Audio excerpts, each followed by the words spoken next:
नमस्कार दोस्तों, स्वागत है मेरे YouTube चैनल सीखो और सिखाओ पर। और आज अपन पढ़ेंगे मांग की कीमत लोच, प्राइस इलास्टिसिटी ऑफ डिमांड। हमने पिछले अध्याय के अंदर दोस्तों पढ़ा कि मांग की अवधारणा किसे कहते हैं और उसके अंदर मांग का नियम क्या था।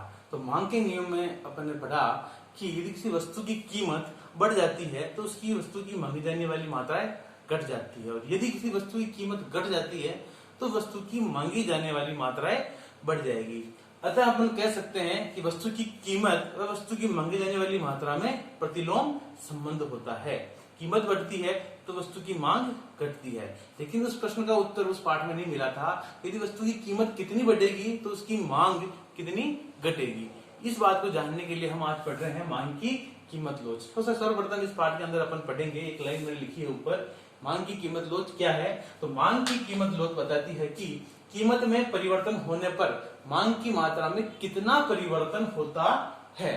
समझ रहे, इसको वापस पढ़ेंगे। मांग की कीमत लोच बताती है कि कीमत में परिवर्तन होने पर मांग की मात्रा में कितना परिवर्तन होता है।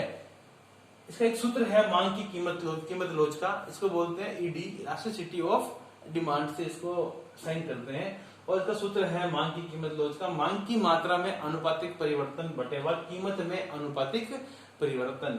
मांग की जो मात्रा होती है उसके अंदर जितना भी परिवर्तन हुआ है, मान लीजिए वस्तु की मांगी जाने वाली मात्राएं पहले कितनी थी, 10 थी, और बढ़कर अब कितनी हो गई है, 14 हो गई है, तो 4 ऊपर लिखा जाएगा। और कीमत में अनुपातिक परिवर्तन, कीमत के अंदर जो परिवर्तन हुआ है उसका जो अंतर है वो यहाँ पर लिखा जाएगा। इसके लिए एक सूत्र और बनाया गया है, delta Q upon Q upon delta P upon P. ये जो साइन है डेल्टा का है, डेल्टा का मतलब होता है परिवर्तन।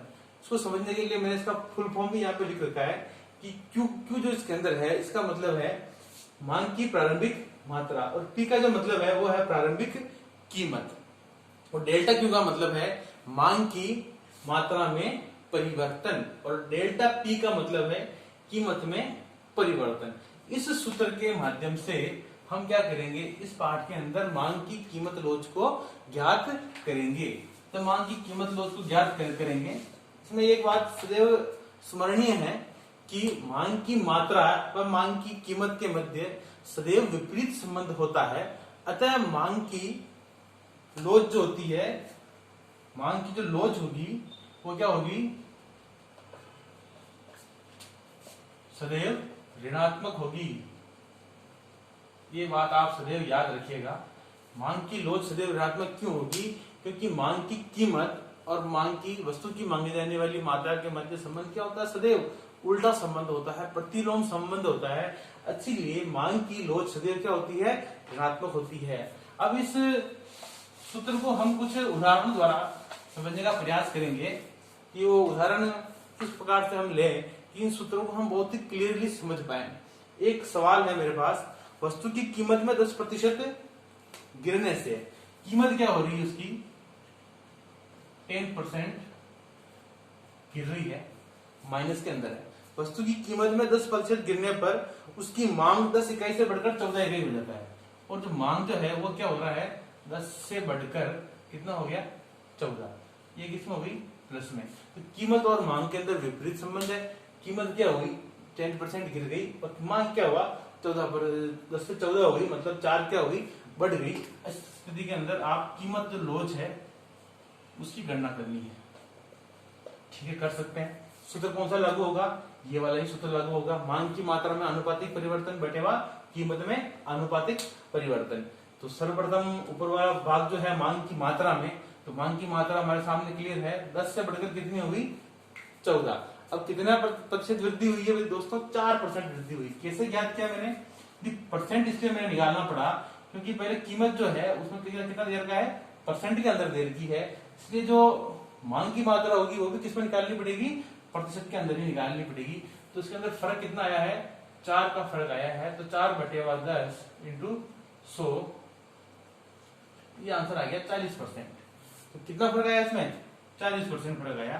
तो 40/4, तो मांग की कीमत लोच कितनी होगी, 4। तो अपनी इलास्टिसिटी ऑफ डिमांड, ये जो एग्जांपल अपन ने लिया है उसके अनुसार कितनी हो गई है, 4 हो गई है इलास्टिसिटी ऑफ डिमांड। कीमत कितनी थी, 10% कम हुई, अतः वस्तु की मांग 10 से बढ़कर कितनी हो गई, 14 हो गई। तो मांग की कीमत जो अपने को ज्ञात करनी थी, इस स्थिति के अंदर कीमत जो थी वो किसमें थी, प्रतिशत के अंदर थी। इसलिए मांग की जो मात्रा थी उसको भी अपन को किसमें निकालना था, परसेंट के अंदर निकालना था। परसेंट या दे नहीं रखा है, उसको अपन कैलकुलेट करना बहुत ही साधारण है। कितनी वृद्धि हुई, 4 10 का कितना परसेंट होता है, 40% होता है। कैसा निकाला, 4/10 इंटू 100, आंसर क्या आया 40%। अब जो अपने पास फिगर्स आए हैं उनको इस फॉर्मूले के अंदर पुट करने से बहुत ही सिंपल था।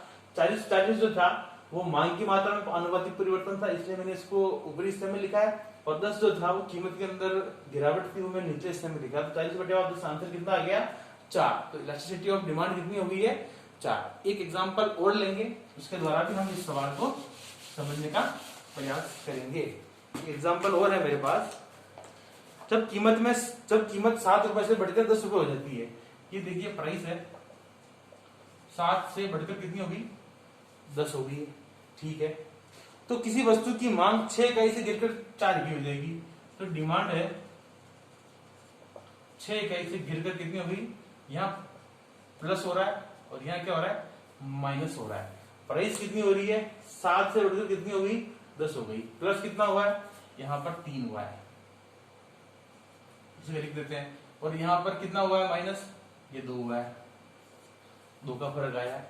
अब जो वैल्यूज अपने को प्राप्त हुई है, उन वैल्यूज को, इन क्वेश्चंस को देखते हुए इलास्टिसिटी ऑफ डिमांड अपने को ज्ञात करनी है, वो अपने को फॉर्मूले के अंदर पुट करनी है। ये वैल्यूज और कुछ भी नहीं करना है। सबसे पहले अपन ज्ञात करेंगे मांग की मात्रा में अनुपातिक परिवर्तन। मांग की मात्रा में अनुपातिक परिवर्तन को ज्ञात करने के लिए हम क्या करेंगे, सबसे पहले डिमांड की तरफ देखेंगे। डिमांड क्या थी, पहले 6 थी, उधर कितनी होगी, 4। तो 4 - 6/6। अब ये कैसे हुआ, ये है मांग की मात्रा में अनुपातिक परिवर्तन।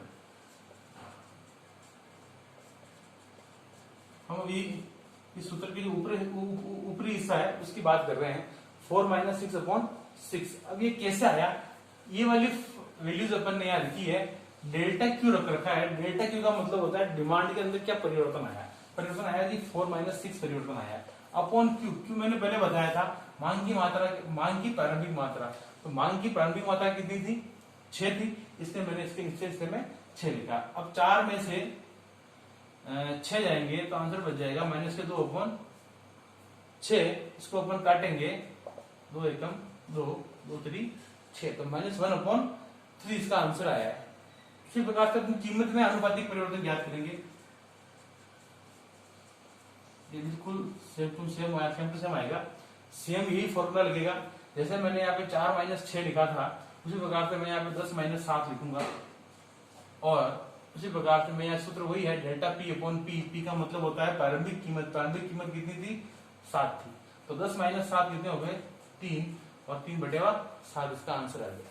तो मुझे मांग की मात्रा में परिवर्तन और कीमत में अनुपातिक परिवर्तन -1/3, तो 3/7 प्राप्त हो गया।